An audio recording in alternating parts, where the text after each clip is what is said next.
So we know our end, we know we've assessed the situation, we've thought about our approach.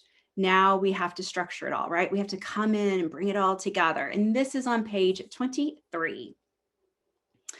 So when you think about it, the thing I think is most important is the opening line. And we're going to talk about that more in a little bit.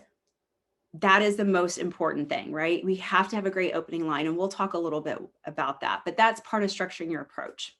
What are you open to giving the appeal, thinking about how you might approach that opening statement based on the appeal you've approached or you've picked. Then the other thing you want to think about is what will you say or show that you've heard or acknowledged their issues, right? So when you're thinking about structuring this, think about them first and you second. Think about them first, you second, and the outcome third. Because I know you'll have a better chance of getting to that outcome if you think of that other person first. Think about what questions you could ask to fully understand the other person's position. We talked about that yesterday or Wednesday. We talked about if you want to be a great leader and expand your mind map, you have to get curious.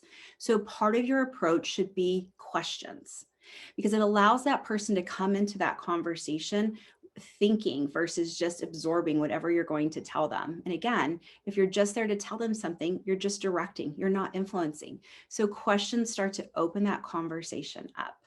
And then really think about what you think this person may or may not respond to. Hopefully you know the person well enough to kind of think about that. Always think about the concerns that person may have and what you can do to set this meeting up so it's comfortable.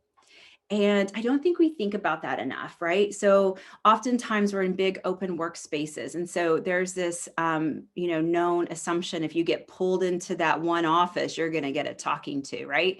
Everyone has those cultures. So there's that one place.